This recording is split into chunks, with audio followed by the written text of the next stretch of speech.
Welcome to the Instagram Stories for Wednesday, November 12th. I'm your host, Daniel Hill. There's tons of social media news to talk about today. The Threads team has rolled out an update to better feature podcasts on the platform. Additionally, there are some updates to the Edits app, including caption, bulk editor, lip sync, and reverse. We'll hear from Instagram's creator account talking about a new feature, monthly recaps, that lets you analyze your data from the past month and see how it did and where you can improve. We'll also hear from the head of Instagram talking about the ability to schedule trial reels, why you can't do it yet, and hopefully when it'll be available in the future. We'll also hear from Diego at the Buffer team, sharing some updates of new features that they're rolling out, all around helping you better respond to comments on multiple platforms. Good news, this feature is free and the data supports people responding to comments having better engagement across the board. We'll get into all of that, plus more on today's episode. We'll have Wednesday Waffle at the end, don't worry, but here's a quick word from our sponsors. Welcome back. Let's start with the Threads news. The head of Threads, Connor Hayes, by the way, the head of Threads is not Adam Mosseri. He is only the head of Instagram. Connor has been promoted.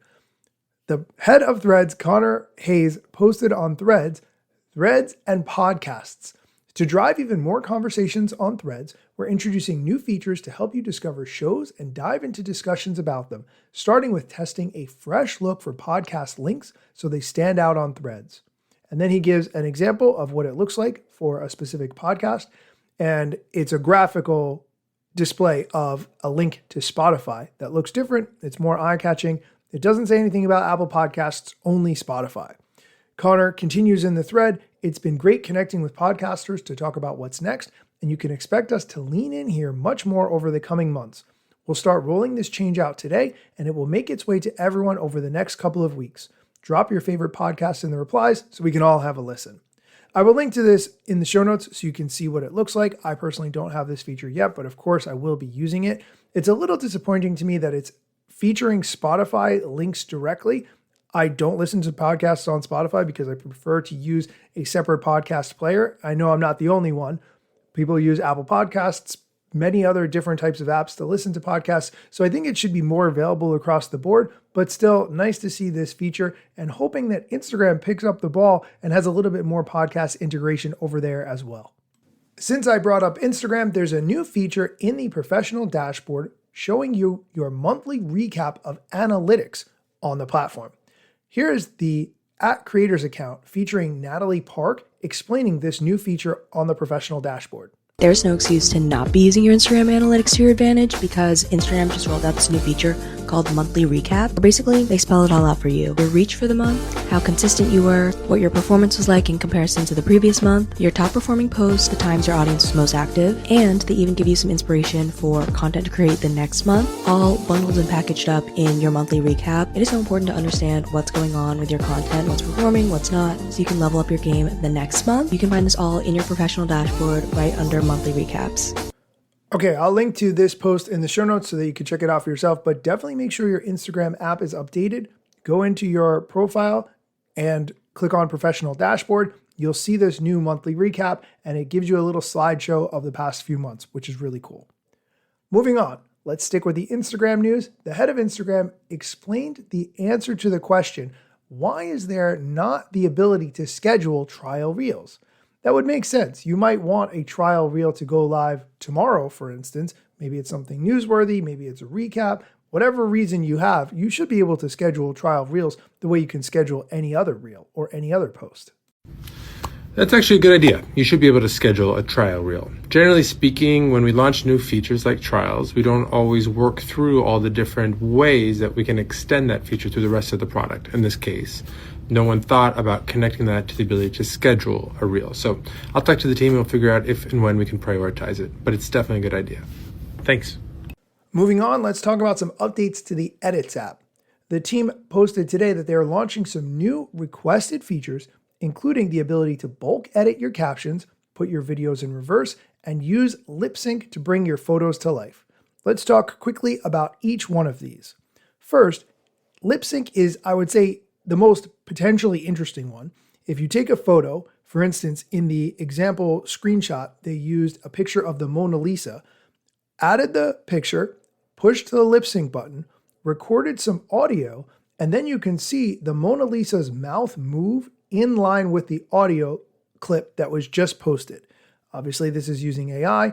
It's currently only available on iOS in the United States, but I think this is an interesting feature and especially one to get a little bit creative with.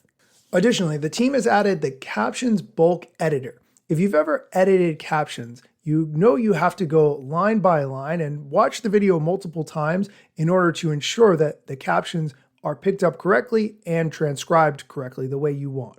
However, the team has now added the ability to look at all the captions in the entire video at once, meaning that you can quickly find any mistakes or things that you want to change much more easily with less tapping. I am all for this. And the last new feature I'm going to talk about is the ability to reverse your clips easily within the Edits app. I am shocked that the app didn't have this already. The team also mentioned that they've added 400 more sound effects, so those will certainly help you be creative in the videos that you make. If you're not using the Edits app, it's free, definitely worth your time to experiment.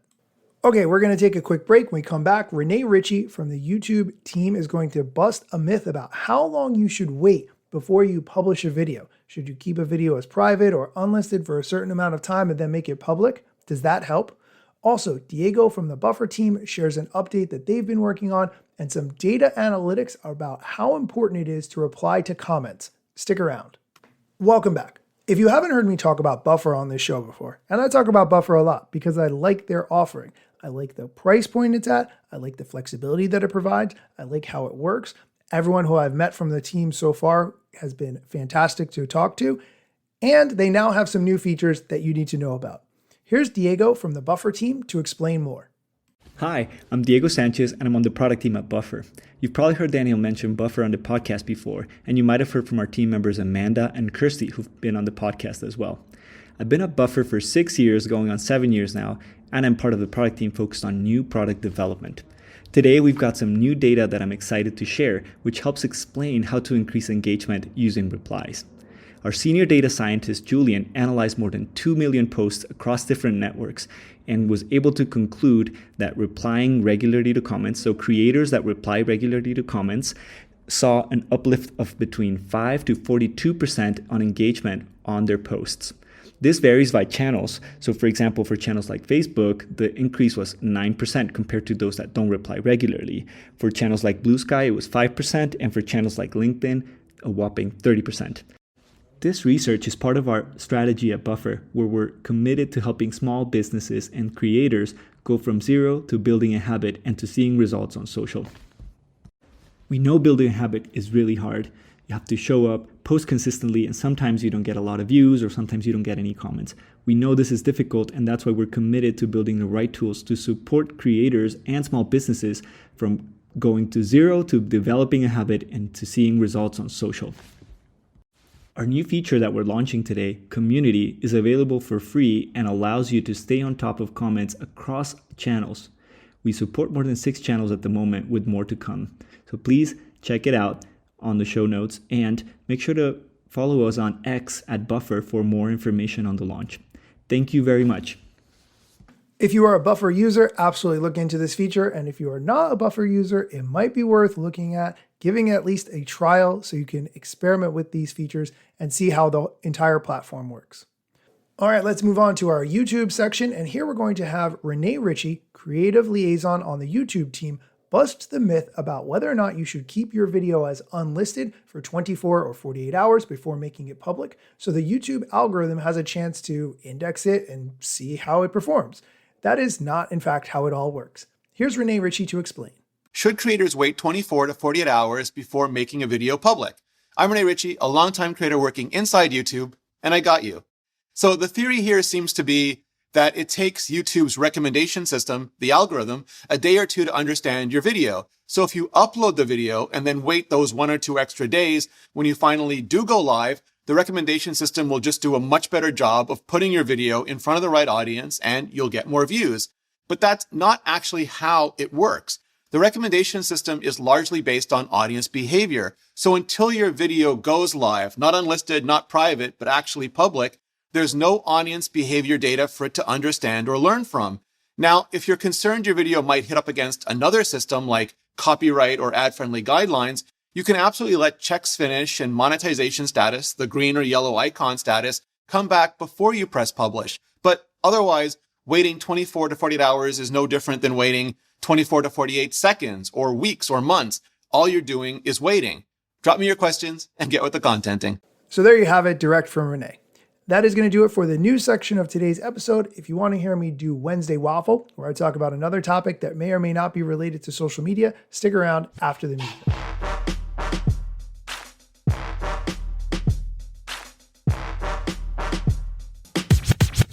I'm not yet a member of the Instagram team, but my podcast covers many Instagram themes. But the name, image, logos are trademarks of Instagram and the LCC in the USA and every territory. Everything I publish independently until Zuck returns my DMs and starts to pay my salary. Not sponsored or endorsed, no lies, no fallacies. I use their logo with permission, not malicious or callously. No trademark violation, filling all criteria. Follow me on Instagram or Twitter at Daniel Hill Media. Oh, hey, thanks for sticking around to hear me talk about a topic that's a little bit different.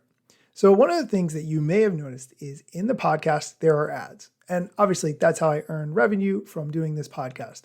It takes me a few hours per week to do this podcast, to find the audio clips, to understand the topics, to digest the news, to sit down and record it, to edit it, post it, create show notes, and so forth.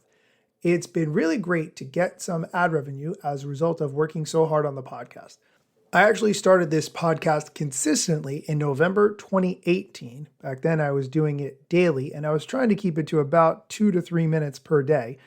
Since that time, 7 years have gone by, which is incredible. Although to be fair, a lot of them were during lockdown.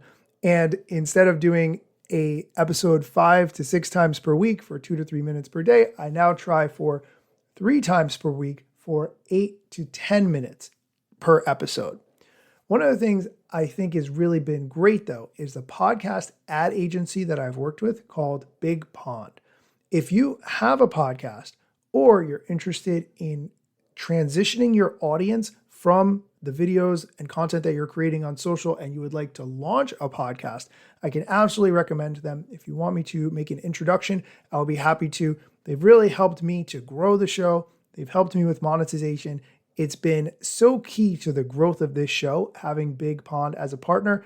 If that's something you're ever interested in, you've been doing social, you've been doing video, you want to expand to a podcast, reach out to me. I'd love to make an intro. I'm sure they could help you as well. As always, thank you for listening and come back next time for more social media news and other content too.